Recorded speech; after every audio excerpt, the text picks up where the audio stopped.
Salut à tous, c'est Mike, on est toujours sur Octogone, je suis avec Guillaume Jantet. Guillaume, comment ça va? Eh ben ça va bien, Le salon se passe bien? ça se passe très bien, ça se passe très vite. Très vite, ça passe voilà. trop vite. On a l'impression, ouais, j'ai l'impression, je crois que je me suis pas assis encore. En même temps, t'as pas de chaise. Ça tombe bien. C'est ça, mais c'est ça. On est là pour parler de tes jeux, Ouais, parce que dans tes jeux, alors moi il y a un jeu que j'aime beaucoup, et quand vous suivez les vidéos, il est toujours derrière dans ma bibliothèque. C'est Sonia et Conan contre les ninjas. ouais. Tu nous en parles un petit peu de ce petit jeu asymétrique extrêmement fun. Et ben c'est un jeu pulp, épique et fun pour un joueur et 2 à 4 MJ. C'est original déjà. Voilà, je me trompe. Non, c'est bien les bons chiffres.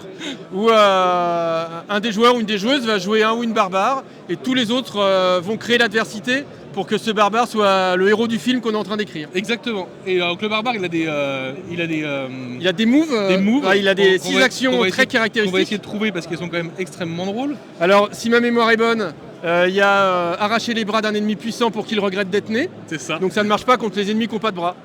Tant C'est pis. ça. Il faut que ça marche. Bah ouais. Il faut que ça marche. On a réduire en charpie un groupe de sbires sans une égratignure. Ouais. C'est passe à la caméra, donc vous pouvez Donc le voilà, voir. des actions très drôles qu'à pouvoir récupérer après. Donc en fait, quand on utilise une de ces actions, la coche, on peut plus l'utiliser, mais on prend la main sur la narration. Donc on devient vraiment le héros de la scène, et on fait vraiment ce qu'on veut. Oui. Et pour les décocher, il faut faire une action où on brille pas, et on va acheter un dé à 6 faces. Et le score du dé, c'est le nombre de mots maximum qu'on peut utiliser pour s'exprimer. Et là, beaucoup, du coup, Conan prend toute sa splendeur parce qu'il C'est va ça. finir par moi cogner Ouais. dromadaire, par exemple. Par exemple. Par exemple. Donc voilà, moi c'est le premier jeu avec lequel j'ai découvert. Après j'ai découvert Nuit, qui est un jeu Qui est un extrêmement... Qui n'est pas physique. Voilà, c'est très C'est particulier à jouer pour le coup. Le but puisque, de Nuit, c'était de créer un jeu où voyants et non-voyants, on a les mêmes expériences de jeu. Donc c'est un jeu où on va jouer les yeux bandés ou dans le noir, pour qu'on soit tous pareils. Et on va jouer dans un monde post-apocalyptique où la lumière a disparu. Et les règles n'existent qu'en version audio. Du coup, on va découvrir les règles ensemble en les écoutant. Et ce qui est extrêmement intéressant, c'est que ça rebat les cartes de beaucoup de choses, beaucoup de réflexes qu'on a habituellement en tant que voyant et en tant que rôliste voyant. Parce que du coup, tout passe par d'autres sensations que la vision, notamment les descriptions, qui du coup ne sont pas des descriptions visuelles. Et ça crée vraiment une ambiance à table qui est vraiment très particulière et qui marche tellement bien. On imagine son personnage, comme on n'a rien lié à la vision pour le décrire, on est obligé aussi d'avoir une autre façon de se percevoir. Donc il s'enforce sous les bras et... Pourquoi pas, Mais oui. mais en tout cas ça change aussi la façon dont on se perçoit soi-même Oui, en fait. c'est ça. Non, c'est vraiment extrêmement intéressant. Après, tu as décrit L'éveilleuse du coup, Ouais. ou un jeu très poétique où on joue des plantes, un jeu où on peut jouer avec des enfants. Oui, on peut jouer Sincèrement, avec des enfants, on peut c'est- jouer c'est- avec des personnes âgées. Oui, non, mais on peut jouer avec tout le monde. Enfin, il est vraiment. Quand je dis avec des Ça enfants, dépend c'est pour montrer après qu'il est de la partie accessible. qu'on veut raconter, Voilà. donc Mais c'est un jeu pareil très narratif où l'histoire elle se crée d'elle-même. On va jouer des esprits végétaux qui protègent une forêt. Mais la forêt, c'est nous qui décidons ce que c'est. Donc est-ce que c'est le pot de fleurs qui est sur mon balcon? Est-ce que c'est la lune d'Andorre avec des Ewoks? Est-ce que c'est un endroit des cordyceps et on va jouer les cordyceps? Voilà, c'est nous qui décidons de notre environnement de jeu. Et on va vraiment jouer la nature sans notion de bien ou de mal. On est là, nous, pour que le cycle de la vie et de la mort se perpétue. Et du coup, on va plutôt lutter contre le néant. Nous, ce qu'on n'aime pas, c'est qu'il ne se passe rien. Oui, c'est que ça ne renouvelle pas. Voilà. Et il y a toute une mécanique d'échange. En fait, le rôle du MJ peut bouger. On peut même avoir un MJ tournant, puisque comme on va jouer sur le cycle de la vie et de la mort, le MJ peut s'incarner en personnage, quelqu'un peut mourir et devenir MJ. Dans les MJ ça peut tourner. et faire tourner la partie. Et du coup, ce qui donne un truc aussi intéressant, c'est que quelqu'un peut quitter la partie en plein cours de la partie, c'est pas gênant. Et revenir Et plus tard. quelqu'un peut venir la partie, il n'a pas vu le début, c'est pas gênant non plus. Ensuite, on a peut-être la meilleure couverture de jeu de rôle de l'histoire. Ouais, Et carrément. un des meilleurs titres, on est d'accord. La Land of the Dead, du coup. Qui est un jeu pour faire de l'apocalypse zombie en comédie musicale. Voilà. Et, Au niveau des concepts, on est quand même pas mal là. et du coup, il faut chanter. Il n'est pas obligé de chanter tout le temps, mais. Mais au bout d'un moment, il y a des chansons dans les comédies musicales, donc Bah, il tout faut à fait. chanter. Il faut chanter. Et d'un point de vue mécanique, ça fait que quand on chante, on a des dés en plus, donc on a plus de chances de survivre. Mais aussi d'un point de vue jeu, ce qui m'intéressait, c'est que habituellement dans les jeux de rôle, on raconte ce que notre personnage fait ou dit. Et avec la chanson, avec la comédie musicale, on peut aussi raconter ce qu'il pense. ou ce qu'il ressent.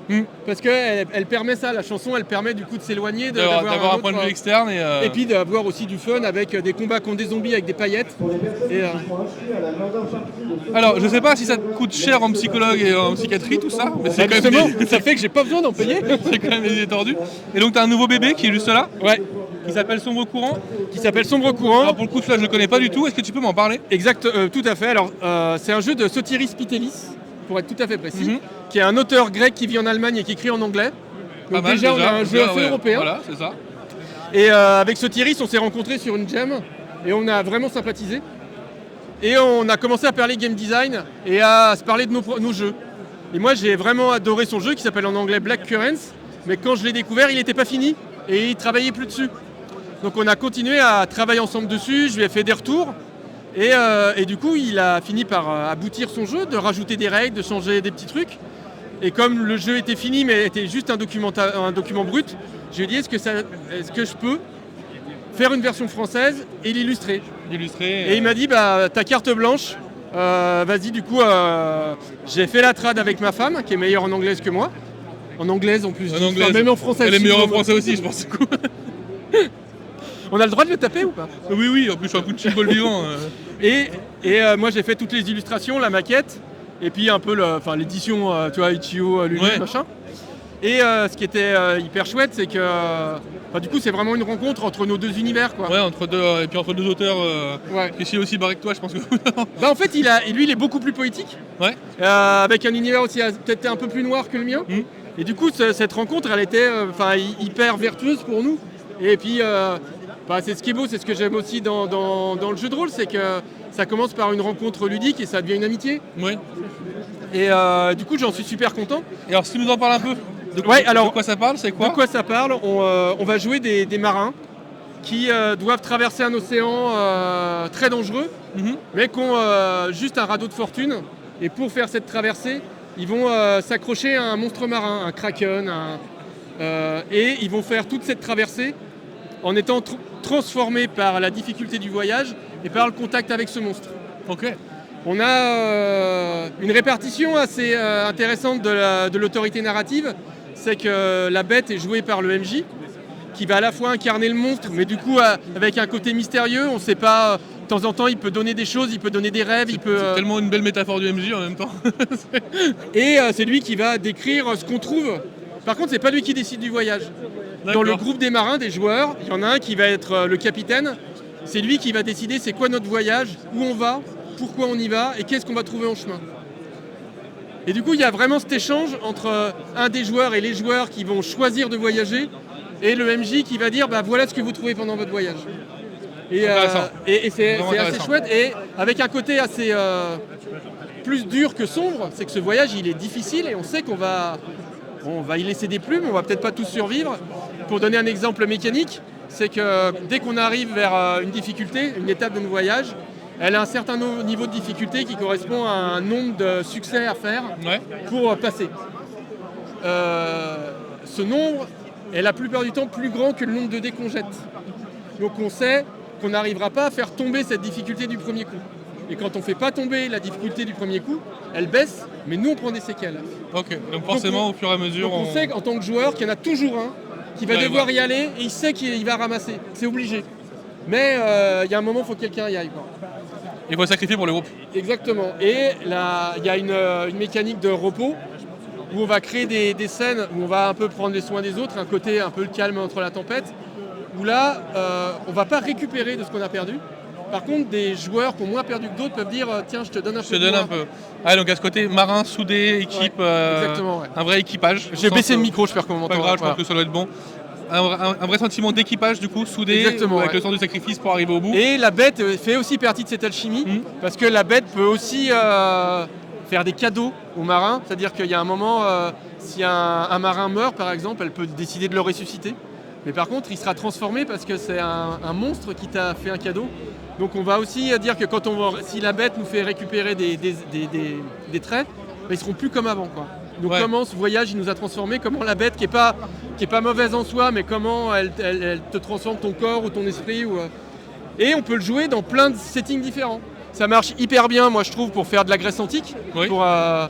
Mais ça marche aussi hyper bien pour faire de la SF où on est des naufragés qui d'un coup s'accrochent à un vieux vaisseau, il y a une vieille IA un peu folle qui va essayer de nous ramener à la civilisation. On peut faire tout ça, on peut faire du pirate, mais on peut faire, en effet, on peut partir un peu en tout temps, du moment qu'on a une espèce d'entité un peu différente et supérieure qui nous traîne et avec lesquels on... Et puis l'intérêt de un peu tous ces jeux, mais notamment Sombre Courant, et puis c'est comme c'est un jeu assez léger mécaniquement et des parties narratives assez rapides, c'est aussi des outils pour créer des moments spéciaux dans une campagne. Ouais. Par exemple, tu fais une partie, tu parlais de Pirates de Seven Seas, on s'est fait couler notre bateau. Qu'est-ce qu'on fait? On reprend la session d'après, on en a retrouvé un autre, ou tiens, on va jouer. On fait une partie sur trois planches qui traînent. Et puis on assume les conséquences dans le reste de la campagne. Ça peut être très très chouette. Et comme ça a une mécanique propre, on sait qu'on va pas non plus forcément mettre en péril certains traits de nos personnages. Oui, c'est ça. Il y a quand même on garde les choses quand même bien. Eh bien, merci Guillaume. Merci avec beaucoup. plaisir. En tout cas, merci pour toutes tes idées et tous tes jeux à chaque fois. C'est quand même très très chouette. Moi, je m'amuse en tout cas. C'est l'essentiel, on est de là pour ça. Et nous, on se fait des gros bisous et on se dit à bientôt. Ciao, ciao. Au revoir.